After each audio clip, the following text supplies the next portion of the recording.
कोण आचार्य कॉलेजला जाईल, कोण गार्डनला किती कॉलेजला जाईल, कोण मेडिकलच्या जाईल त्या कॉलेजला, या कॉलेज ज्याप्रमाणे तुम्हाला प्रवेश मिळेल तिथं प्रवेश घ्यावा. म्हणजे एकच की तुम्ही एकत्र आता 30 मुलं आहात, ते 30 मुलं एका वर्गात नसणारीच.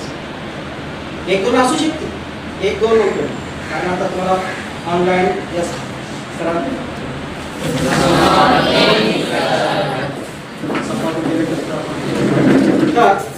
त्या दृष्टीने आनंदाचा आणि दुःखाचा तुम्ही आता इकडे एकमेकाला सोडत आहात, आम्हाला हे करत आहात. या दृष्टीने पुढे जीवनामध्ये प्रत्येकाला तुमचं जीवन हे पक्षाकडे. ज्यावेळी पक्षाच्या पंखामध्ये ताकद तुम्हाला करायचं आहे, आता 10वीला फ्लायट्स त्याच्यामध्ये ताकद आल्यानंतर त्याला घर सोडावं, त्याचे चोची काढून काही दिवस आई बाबा त्याला घालत असतात, पण त्याचे भावभावाने कसे वाटत असतात की तो अभ्यास स्वतःच्या पायावर उभे राहिला. त्यासाठी तुम्ही आता इतकी 10 वर्षे कष्ट केले, अजूनही किमान 5 वर्षे तुम्हाला किमान एक त्याच्या अगोदर कोणी लागू शकतं, करू शकतं असं काही नाही, पण किमान 5 वर्ष तुम्हाला शिक्षण चांगलं घ्यायचं आहे. आणि हे शिक्षण घेतल्यानंतर एक चांगला नागरिक व्हायचा. नोकरी काय सर्वांना सांग, नोकरी कोणाला वेगळे मिळेल, त्याला वेगळे मिळेल, त्याला वेगळे मिळेल, प्रत्येकाला कोण इंजिनियर होईल, कोण डॉक्टर होईल, कोण वकील होईल, त्याच्या देवानं कोण एस टीमध्ये लागेल. काही नोकऱ्या वेगळ्या असतात, परंतु एक चांगला नागरिक बनणं हे तुमच्या. आणि यातून एक सल्ला देतो, तुम्ही कितीही मोठे हो, किंवा कलेक्टरेट आपण आपल्या शाळेच्या एकावेळी आता तो हार्दी नावाचा विद्यार्थी त्याला MBBS करणार, बरेच मुलं डॉक्टर झाले, इंजिनियर झाले, आणि काय झाले. मग मी नेहमी सांगत असतो, परंतु एक आपली म्हण आहे की म्हण विसरू नका, service to man is service to God. मानव सेवा हीच ईश्वर, आणि त्या सेवेची सुरुवात आपल्या घरापासून. प्रथमतः आपल्या आई वडिलांची सेवा. आई वडील हे सर्वात तुमचे मोठे गुरु असतात. तुम्हाला त्यांनी बोटाला धरून चालायला शिकवलं. ज्यावेळी ते म्हातारी होत असतात त्यावेळी त्यांना तुमच्या बोटाची गरज असते. परतफेड जीवनामध्ये परतफेड असते. आपल्याला घेतलेलं ते द्यावं लागतं. त्यांना बोटा हाताला धरून उठवा, फिरवून आणा, जितकी सेवा करता येईल तितकी करा. एवढं करा आणि तुमचं पुढचं जीवन सुंदर सुखमय जावं. मी आज तुम्हा सर्वांना माझ्यातर्फे, आपल्या शाळेच्या तर्फे हार्दिक शुभेच्छा देतो. यानंतर मी आपल्या मुख्याध्यापक श्री सरनोबत सर यांना उद्घाटन करावं असे विनंती. बरं ठीक आहे. आपल्या प्राथमिक विभागाचे मुख्याध्यापक श्री सत्कार सर यांना उद्घाटन करावं.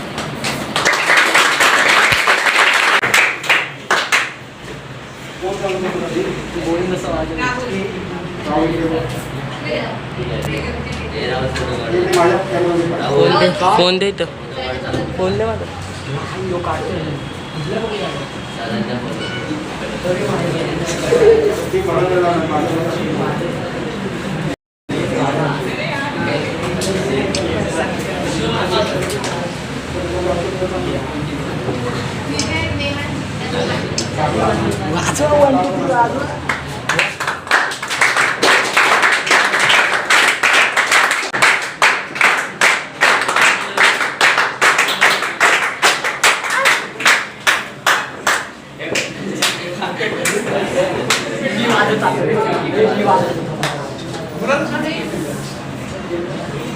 यानंतर आता आलेल्या पाहुण्यांचं स्वागत करणं हे आपलं आद्य कर्तव्य असतं. आणि मी आपल्या वर्गाचे मॉनिटर उपमॉनिटर यांना अशी विनंती करतो की स्वागत भक्तिमानी करायचे.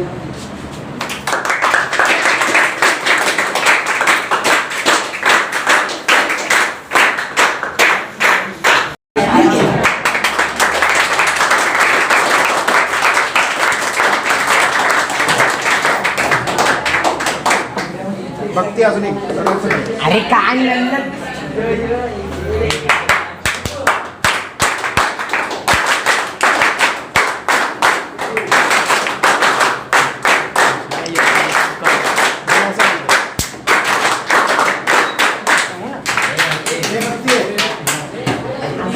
सर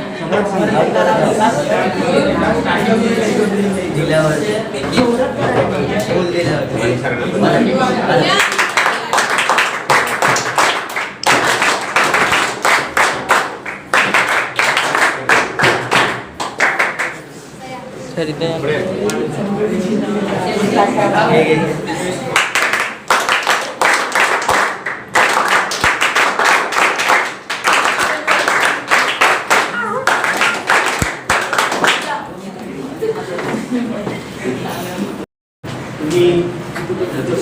तुम्ही शिक्षणाचा एक टप्पा पूर्ण झालेला आहे आणि शिक्षणाच्या दुसऱ्या टप्प्यामध्ये प्रवेश करत आहात. सरकारच्या नियमानुसार परीक्षा आहे ते सगळं होत असतं आणि शाळा बदलते, तुम्ही पण बदलतो, तुमचं वय बदलतं, शरीर बदलतं.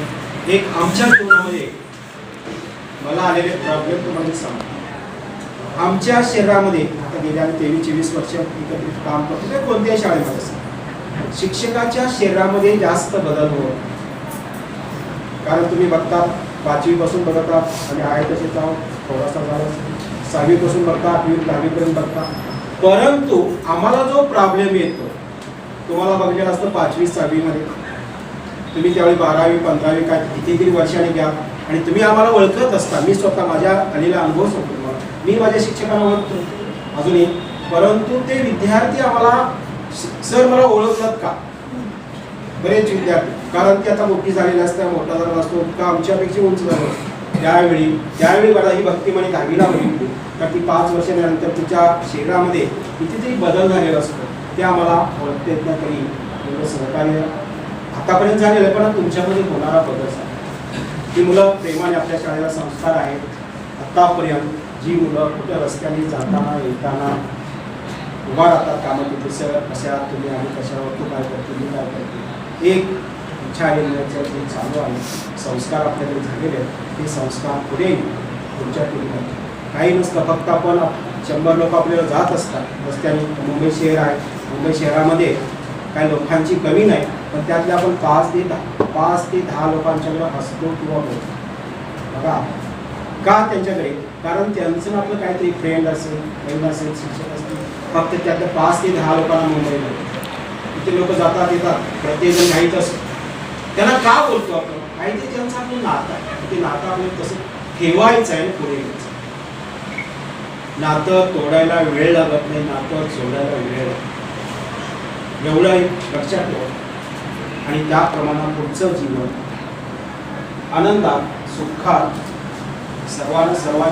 सर्वांना घेऊन साथ एकटं जीवन जगणं, आयुष्यमध्ये राहणं त्याला जीवन म्हणत नाही. आणि आई वडिलांना आता आपल्या महाराष्ट्रामध्ये संस्कृती आहे, वृद्धाश्रम निघाले तिथे आपले आई वडील किंवा सासू सासरा जातात आम्हाला त्याची दक्षता माझं सांगतो.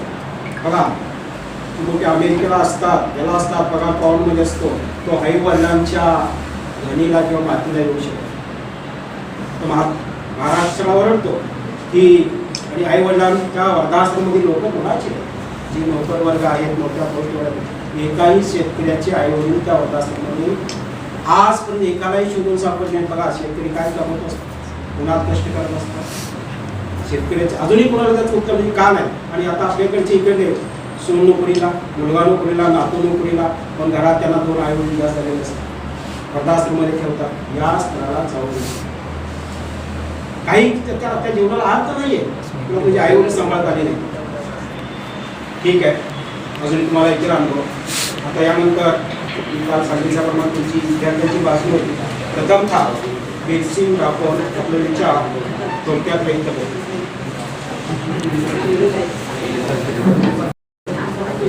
सर्वांना शुभ सकाळ. सर्वात पहिले येथे जमलेल्या सर्व शिक्षकांना सर्वात पहिले इथे जमलेल्या शिक्षकांना व प्राचार्यांना माझा नमस्कार. मला माझे मनोगत व्यक्त करण्यासाठी संधी मिळाली याच्यासाठी सर्वांना धन्यवाद. मी किती भाग्यवान आहे की माझे कोणती अशी वस्तू आहे ज्याच्यासाठी मला शेवटला अगदी दुःख होत आहे, आणि मला हे शेवट अगदी जीवन संपेपर्यंत आठवत राहणार. आपण ज्याला सुरुवात म्हणतो परंतु त्यालाही अंत असते आणि एक अंत एक प्रारंभाला जन्म देतो. नेहमी आपण जिथून सुकार म्हणजेच प्रारंभ करतो प्रत्यक्षात तेच शेवट असतो. आपल्याला सर्व मित्र मैत्रिणी शिक्षक व शाळा यांच्याशी गुड बाय हा शब्द नाही. आपण जिथे पण असू सर्वांच्या मनात असू. हे शेवट नाही, हे एक नवीन जीवनात सुरुवात आहे. हे शैक्षणिक वर्ष संपले म्हणून दुःख वाटू देऊ नका व हेच पुरे त्याच्यासाठी आनंदित राहा. माणसांची भावना दोन वेळेस अगदी पवित्र होत असते. एक वेळेस तर तो कोणाशी मिळतो, दुसरी वेळेस तर तो कोणाशी वेगळे होतो. कधी गुड बाय बोलू नका, कारण गुड बाय याचा अर्थ असा आहे की एकमेकांची दूर झाली आणि त्यांना विसरणे. आपण परत भेटू, पण कुठे व कोणत्या पदवीवर हे मला सांगता येणार नाही. मला माझे वर्ग शिक्षक श्री माने सर यांनी खूप सहकार्य केले. श्री कुमार सर, श्री झंझरे सर, श्रीमती भोसलेबाई व श्रीमती काळसेकरबाई आणि श्रीमती पाटीलबाई व मुख्याध्यापक श्री देसाई सर आणि प्राथमिक विभागातील श्री सकपाळ सर यांनी मला या सर्व शिक्षकांनी 5वी ते 10वी व 1ली ते 4थी या शैक्षणिक वर्षात खूप चांगले शिकवून मला वरच्या वर्गावर पाठवले व मला आनंद आहे की असे आई वडिलांचे प्रेम देणारे शिक्षक आमच्या जीवनात आले आणि माझे मित्रमैत्रिणींसारखे भाऊ बहीण माझ्या जीवनात आले. यामुळे शेवटला या सर्वांना सोडून जाताना अगदी दुःख होत आहे. मला शाळा सोडायचे म्हणता नाही, पण पुढे प्रगती करण्यासाठी काही गोष्टींचा त्याग करावा लागतो. या ज्ञानाच्या मंदिरात मला अगदी चांगले शिक्षण मिळाले व शिक्षकांनी योग्य मार्गदर्शन केले. या सर्व कारणांमुळे मला शाळा तर सोडण्याचे वाटत नाही. सर्व कारणांमुळे आम्ही सर्व मित्र आता एकच वर्गात नसू. आम्हाला 1ली ते 10वीतील आनंददायी दिवसांचा अगदी सोडून जाताना दुःख होते. तरी मी माझ्या सर्व मित्रांना परीक्षांसाठी व पुढील नवीन जीवनासाठी भरभरून शुभेच्छा देत आहे. धन्यवाद.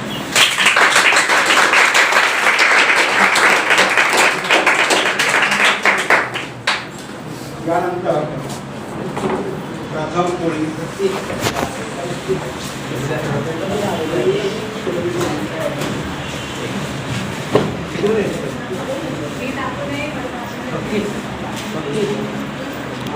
सर्वांना शुभ सकाळ. माननीय प्राचार्य, शिक्षक आणि येथे जमलेल्या माझ्या विद्यार्थी मित्रांनो, माझे नाव प्रथम कोळी. आजचा दिवस म्हणजे आपण एक पायरी म्हणून जगात प्रवेश करत आहोत. मित्रांनो, आपण सर्वजण जाणतो की आज आपल्या शाळेचा शेवटचा दिवस आहे. आज आपण एक छोटासा कार्यक्रम आयोजित केल्याबद्दल सर्वप्रथम मी आपले आभार व्यक्त करतो आणि मला माझे मनोगत व्यक्त करण्याची परवानगी दिली अशी मी आपणास विनंती करतो. मित्रांनो, आजचा दिवस हा अत्यंत भावुक दिवस आहे. हा दिवस केवळ माझ्यासाठीच नाही तर माझ्या मित्रांसाठी देखील अत्यंत भावुक दिवस आहे. कारण आजपर्यंत आपल्या सर्वांचा मुक्काम एका ठिकाणी होता, मात्र आज हा मुक्काम येथे संपला आहे. जो दिवस आपल्याला नको होता तो दिवस अखेर आला आहे.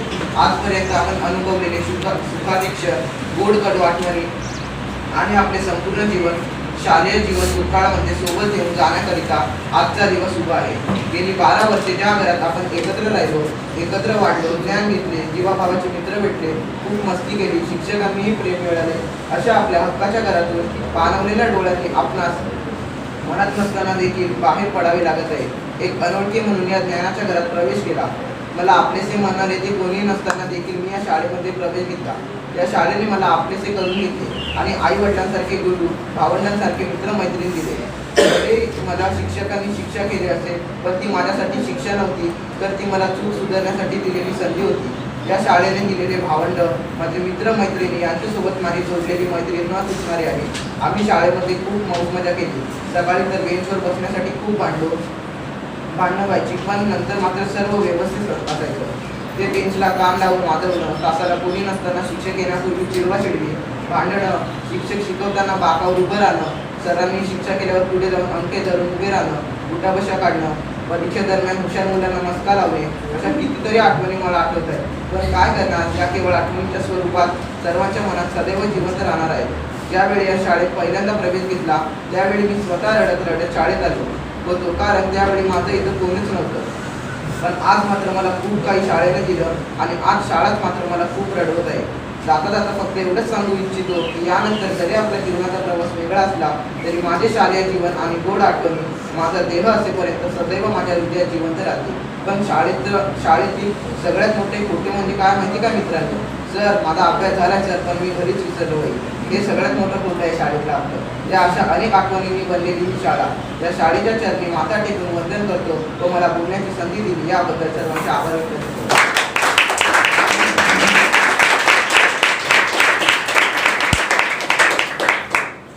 त्यानंतर रियाकडे आपले विचार करतात.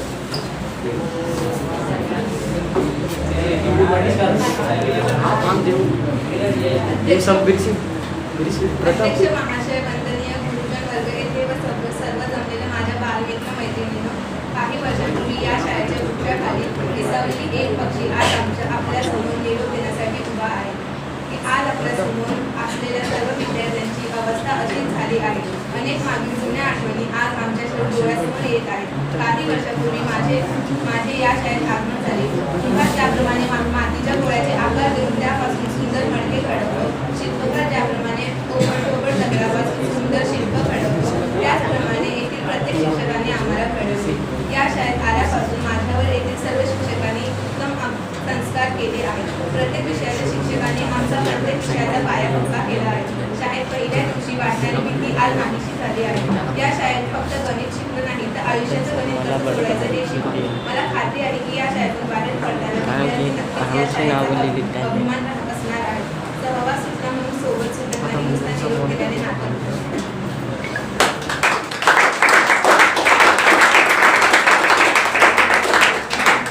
यानंतर भक्तिमान आपले विचार मांडतात. अजून कोणाला बोलायचं का या व्यतिरिक्त भावना होता चहा देऊ शकतो? या व्यतिरिक्त कोणाला बोलायचं असेल तर सांगा घेऊ. सर्वांना मी नमस्कार करते. मी या शाळेत लहान असताना आले होते, छोट्या शिक्षकापासून. तेव्हापासून ते आजपर्यंत मला 12 वर्ष झाली या शाळेत गेलो. आणि सर्व शिक्षकांनी मला खूप सपोर्ट केला. बाकीच्यांचं नाही माहीत, पण मला तरी खूप सपोर्ट केला सर्व शिक्षकांनी. आणि मला सगळे बोलायचे की या शाळेत नको राहू, दुसऱ्या शाळेत जा. पण मी बोलली की मला इथेच पाहिजे, मला ही शाळा हवी आहे.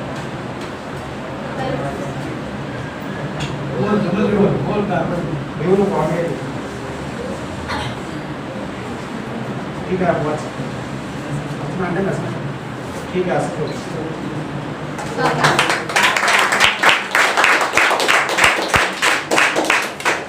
यानंतर आपल्या शाळेचे मुख्याध्यापक माननीय सर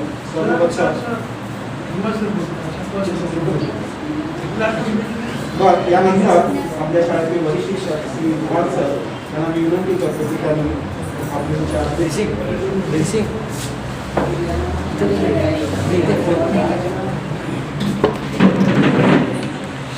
सर्वांना माझा नमस्कार. आज आपला जो शुभेच्छा समारंभ आहे, काय हा कार्यक्रम आपण करू न करू या अवस्थेमध्ये होता. आणि विशेष म्हणजे आपल्या शाळेच्या मुख्याध्यापकांनी या कार्यक्रमाला परवानगी दिली आणि ते स्वतःही उपस्थित राहिले, त्याबद्दल मी त्यांचाही धन्यवाद मानतो. आणि विशेष म्हणजे की हा शुभेच्छा कार्यक्रम हा निरोपाचा कार्यक्रम आहे. हे ज्ञान भरभराटी तुम्ही वाढवा, हीच तुमची विकासाची अवस्था आहे.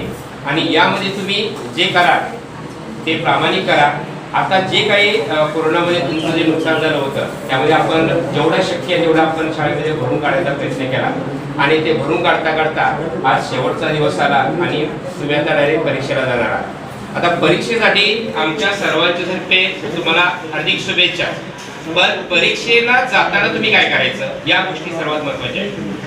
तर पहिली गोष्ट म्हणजे या 2-3 दिवसामध्ये घरामध्ये वादविवाद न करणे, कोणाच्या खोड्या न काढणे, घरामध्ये प्रामाणिकपणे अभ्यास करणे. अभ्यास करताना येणाऱ्या समस्या तुमच्याकडे सर्वांचेच नंबर आहे, बरोबर आहे. आपल्या शाळेच्या मुख्याध्यापकापासून ते सर्व शिक्षकांचे आहेत. ज्यांची तुम्हाला गरज लागेल त्यांना तुम्ही कॉल करायचा, पण अभ्यासात राहायचं. घरामध्ये शक्य होईल तेवढं वादविवाद तर टाळायचे. आणि तुमचा नंबर या शाळेमध्ये आलेला हे तुम्हालाही माहिती आहे, बरोबर आहे की नाही. नंबर जरी या शाळेमध्ये आला तरी तुम्ही या शाळेचे विद्यार्थी म्हणून येणार नाही, तर परीक्षार्थी म्हणून येणार, बरोबर आहे. त्यामुळे तुम्हाला अभ्यास करूनच यावं लागेल. येताना जे काही कायदेशीररित्या तुमचं जे चेकिंग होणारच आहे, तर त्यासाठी कोणत्या गोष्टी पाहिजे तुमच्याकडं, तर तुमचं हॉल तिकीट तुमच्याकडे पाहिजेच कसल्याही परिस्थितीमध्ये. वाटलं तर त्याची एखादी झेरॉक्स काढा, ती झेरॉक्स तुमच्या घरी ठेवा, एक शाळेमध्ये ठेवा, तुमच्या मोबाईलमध्ये त्याची कॉपी ठेवा. जरी ही शाळा तुमची असली तरी तुम्ही ह्या गोष्टी तुमच्याकडे जपून ठेवायचे, तुमच्या मित्राकडे जपून ठेवायचे, कारण ज्या वेळेला स्क्वॉड येईल ना त्यावेळेला तुमची चेकिंगच होणार. आम्ही ओळखतो तुम्हाला, आम्हाला सगळ्या गोष्टी माहिती आहे, पण तुम्ही म्हणाल एवढं माहीत असताना एवढ्या गोष्टी का करायच्या. तर ह्या गोष्टी सर्वात महत्त्वाच्या. बाहेरच्या येणाऱ्या कुठल्याही परीक्षकाला, निरीक्षकाला किंवा जे कोण स्क्वॉड म्हणून येतात ना त्यांना माहीत नसतं, बरोबर आहे. आता ह्या झाल्या परीक्षेला येताना ज्या गोष्टी करायच्या. आता तुमचा पहिला पेपर मराठीचा आहे, बरोबर ना. तर मराठीचा पहिला पेपर जो सोपा गेला का नाही, तर तुम्हाला सांगतो 100% तुमचं इथंच काम होणार आहे. पुढचे पेपर तुम्हाला सोपे जाणार आहे, कारण पहिल्या पेपरला तुम्हाला ती सवय लागणार आहे. पहिल्या पेपरला तुमच्यावर दडपण असणार आहे, काय लिहायचं, कसं लिहायचं. आता काय लिहायचं, कसं लिहायचं हे ते प्रश्नपत्रिकेचा आराखडा तुम्ही व्यवस्थित केलेलंच आहे, बरोबर की नाही. तर आराखड्याला विसरून तुम्ही ना अभ्यासच करू नका. पहिला प्रश्न, दुसरा, तिसरा, चौथा, पाचवा म्हणजे 5च प्रश्न आहेत. तर यामध्ये कोणता प्रश्न कधी लिहायचा तर तुम्हाला अधिकार आहे, पण जो प्रश्न लिहाल तो तुम्ही पूर्ण लिहायचा आहे. ज्या वेळेला पूर्ण प्रश्न लिहाल का नाही त्यावेळेला दुसऱ्या प्रश्नाला सुरुवात करायची. आता ह्या गोष्टी तुम्ही करणारच, बरोबर की नाही. पण सोबत आणखी काय गोष्ट लक्षात ठेवायची तर कोणत्याही प्रश्नपत्रिकेमध्ये प्रश्न क्रमांक चुकीचा लिहिला तर उत्तर चुकीचं आहे, ही एक गोष्ट लक्षात ठेवायची. आता या गोष्टी सर्व झालेल्या आहेत, बरोबर की नाही. आणि ह्या गोष्टी झाल्यानंतर आता जो आपण शेवटच्या घटकेला आपण कार्यक्रम घेतलाय, तर या कार्यक्रम घेतला या आनंदात राहू नका. हा कार्यक्रम झाला, तुम्हाला शुभेच्छा दिल्या, शाळेला शुभेच्छा दिल्या, शाळेलाही समाधान वाटते, तुम्हालाही समाधान वाटते, बरोबर की नाही. पण तुम्ही अभ्यासाला मात्र विसरू नका. आणि बऱ्याच अंशी मुलं तिथून गेले की कार्यक्रम झाला, निवांत झोपी राहतील, निवांत आळसत राहतील, असं काही गोष्टी तुम्ही नक्कीच करू नका. आणखी एक शेवटची मी तुम्हाला गोष्ट सांगतो आणि मी 2 शब्द माझे संपवतो. 2 मित्र होते, बघा मी काय सांगतो. 2 मित्र होते, कोण होते मला माहित नाही. 2 मित्र होते, बसमधून प्रवास करत होते, बसमध्ये बसले, बस पनवेलला गेली. तर तेवढ्यात एक वर्तमानपत्रवाला त्या बसमध्ये चढला आणि त्याने सांगितलं पेपर घ्या, पेपर पेपर. त्याने सांगितलं, जो एक मित्र होता त्याला पेपर वाचायची सवय होती, तर दे मला एक पेपर. कोणता देऊ, त्याने सांगितलं महाराष्ट्राने. त्याने पेपर घेतला, पण त्या दोघांपैकी एकाने काय केलं, त्या पेपरची किंमत होती 2 रुपये. त्याने काय केलं, एक खोटा रुपया दिला आणि एक खरा रुपया दिला. पेपरवाला खाली निघून गेला. तो मित्राला सांगतोय, त्याला मी एक खोटा रुपया दिला, एक खरा रुपया दिला. त्या आनंदामध्ये मित्राला वाटलं अरे हसवायच नाही कोणाला, म्हटलं दे बघू पेपर. त्याने पेपर घेतला, पेपर वाचायला सुरुवात केली. आजचा वार्ता अभिनव ज्ञान मंदिरमध्ये शुभेच्छा कार्यक्रम सफल झाला. या कार्यक्रमाला सर्व हजर होते, सर्व विद्यार्थी सुद्धा हजर होते. काय भन्नाट बातमी आली ना, बरोबर की नाही. परत पेपर वाचून झाल्यानंतर तारीख बघितली ना, तर तारीख कालची होती. कारण रुपया एक खरा दिला होता, एक खोटा दिला होता, बरोबर. त्यानं रुपया खोटा दिला, त्यानं पेपर काचा दिला. जसा भाव, बरोबर आहे. हा म्हणजे आपला भाव जरा चांगला ठेवा. तुमचा भाव चांगला ठेवला ना की तुम्हाला परीक्षा चांगली जाईल. माझ्यातर्फे तुम्हाला हार्दिक हार्दिक शुभेच्छा. धन्यवाद.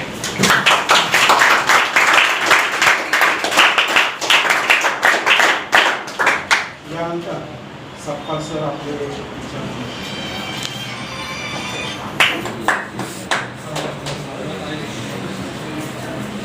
म्हणजे बऱ्याच दिवसातून आपण सगळेजण एकत्र आलो. आता तुम्ही म्हणता की शिक्षकाने हे शिकवलं, ते शिकवलं. शिक्षकाने शिकवणं हे त्याचं कर्तव्यच आहे. परंतु तुम्ही किती शिकलात, तुमच्या आयुष्यामध्ये तुम्ही त्याचा किती फरक अनुभव घेणार आणि पुढची पायरी किती स्टेप जाणार हे त्याच्यावर अवलंबून आहे. तर मी आता जास्त काही बोलत नाही. तर तुम्हाला सरांनी सगळं सांगितलं आणि बाकीचं सर तर सांगणारच आहे. त्यामुळे मी जास्त काही वेळ घेत नाही. तर सर्वांना तुमच्या सर्वांच्या थँक्यू सर.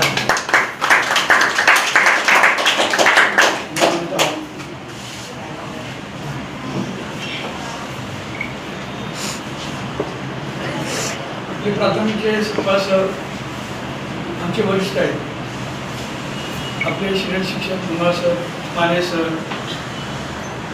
तुमचे हजर नसणारे शिक्षक शिक्षिका अचानकपणे ती एक पिकनिक ठरली, इंग्लिश मिडियमची संस्था आयोजित केली, तिकडे लोक गेले.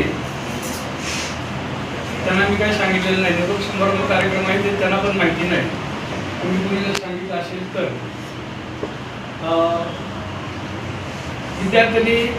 दोन विद्यार्थ्यांनी लिहून आणलेलं भाषण, त्यांना वेळ पण कमी होता, त्यांची पण चुकी नाही, पाठांतर करायला पण त्यांना वेळ नाही मिळाला. कारण आम्ही त्यांना शेवटपर्यंत गॅसवर ठेवलेलं होतं. सुरुवातीला मला तुम्हाला एक सांगू इच्छितो मी तुम्हाला की काय गोष्टी अशा असतात की माझ्या मनात पण असतं, पण ते मी करू शकत नाही. मला सगळ्या बाजूंचा विचार करावा लागतो. कोरोना काळ आपला 2-2.5 वर्ष गेली, त्याच्यामध्ये काही नियम अजून पण तुम्हाला मास्क कंपल्सरी आहे. त्यामुळं कार्यक्रम घ्यायचे नाहीत असं शासनाचं धोरण आहे. आणि आपण सरकारी आपली शाळा असल्यामुळं आपल्याला ते नियम पाळायला लागतात. तरी पण माने सरांनी मला 8 दिवसापूर्वी ते गावी जाण्यापूर्वी विचारलं होतं कार्यक्रमाविषयी. त्यांना मी नंतर सांगतो बोललो. नंतर पुन्हा त्यांनी मला विचारलं, त्यांना सांगितलं आपल्याला असं कार्यक्रम घेता येणार नाही.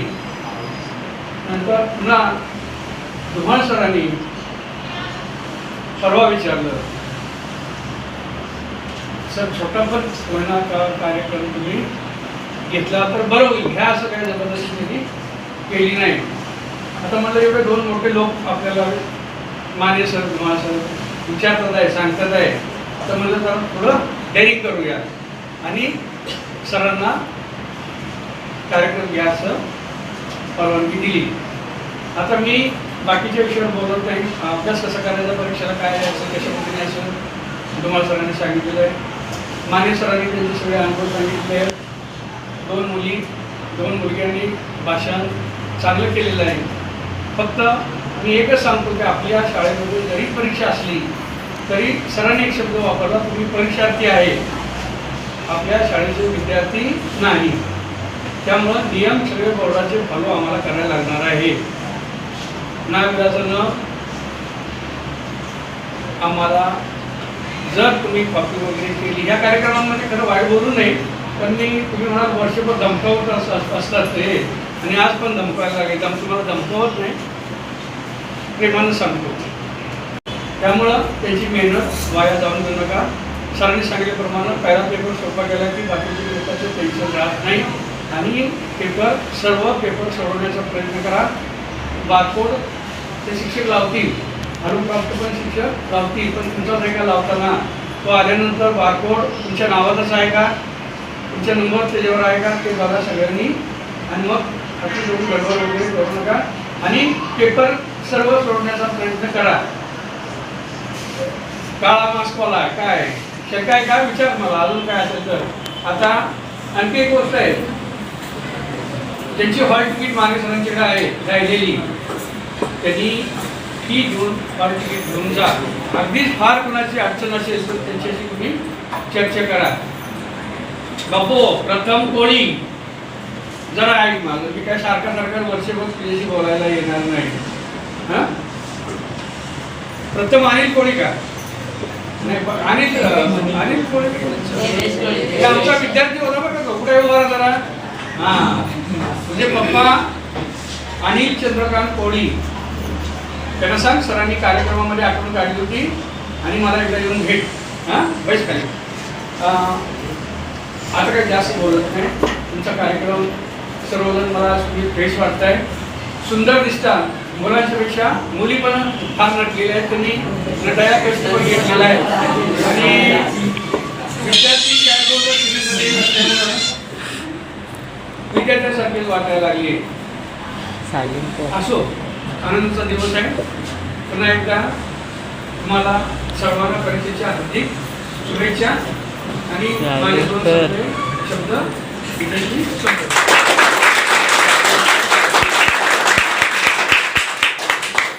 रिया अरे सायलेंट कर.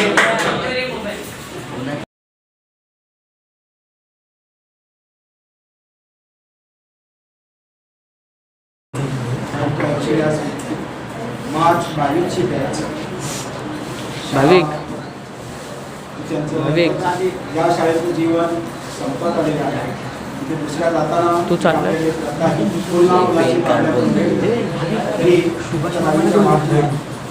पुन्हा मुलाची पापड्या आणलेले विद्यार्थ्याच्या वतीनं मॉनिटर देत आहे तरी त्याचा स्वीकार करा. दाखव फोन दाखव फोटो काढ.